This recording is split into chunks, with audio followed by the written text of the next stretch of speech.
Pandian stores அடுத்த வர எபிசோடில் பார்த்திங்க அப்படின்னா, மீனாவும் செந்திலும் வந்து புது வீட்டுக்கு பால் காய்ச்சறதுக்கு ரெடி ஆகிட்டாங்க. வீட்டில் உள்ள எல்லாருமே ரெடி ஆகிட்டாங்க. மீனாவுக்கு பார்த்தீங்கன்னா என்னென்ன பொருள் தேவையோ அதெல்லாம் கோமதி வாங்கி கொடுத்துருப்பாங்க. மீனாவும் பார்த்திங்க அப்படின்னா ஒரு வளையல், தங்க வளையலை பார்த்திங்க அப்படின்னா அவங்க மாமியாருக்கு வந்து ஒரு ஞாபகமாக கொடுப்பாங்க. அதை பார்த்திங்க அப்படின்னா அவங்க கையில் போட்டுப்பாங்க. அதுக்கப்புறம் அரசியிலேருந்து எல்லாமே பார்த்திங்க அப்படின்னா இவங்க பிரிஞ்சு போகிறாங்க அப்படின்னு சொல்லிட்டு அழுகுவாங்க. அதுக்கப்புறம் மீனா பார்த்திங்க அப்படின்னா செந்தில் கிட்ட வந்துட்டு, நீங்கள் எங்கே கூப்பிட்டாலும் நான் வரேன், என்ன வேணாலும் பண்ணுறேன், ஆனால் ஏதாவது பிரச்சனை வந்தால் நீங்கள் தான் பார்த்துக்கணும், எல்லாத்தையும் நீங்கள் தான் சமாளிக்கணும்னு சொல்லிட்டு செந்தில் கிட்ட சொல்லிடுவாங்க. சரி நீ வா நான் பார்த்துக்கிறேன், இப்போதைக்கு இந்த காசை மட்டும் கொடுன்னு சொல்லிட்டு மீனா கிட்ட காசை கேட்குறாங்க. காசு மட்டும் எதுக்கு கேட்குறீங்க, அதை நீங்களே பார்த்துக்கோங்க அப்படின்னு சொல்லிட்டு மீனா வந்து செந்தில் கிட்ட சொல்லிட்டு போயிடுறாங்க.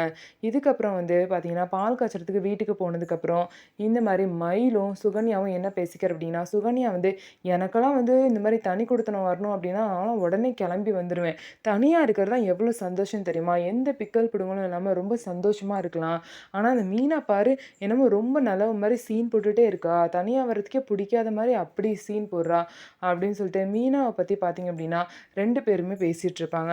மீனாவோட உண்மையான கேரக்டர் பற்றி புரிஞ்சுக்காம 2 பேருமே நக்கலாக பேசிகிட்டு இருப்பாங்க. நம்ம வீடியோ உங்களுக்கு பிடிச்சிருந்தா நம்ம வீடியோவை லைக் பண்ணிக்கோங்க. மறக்காமல் நம்மளோட சேனலை சப்ஸ்கிரைப் பண்ணிவிட்டு பாருங்கள்.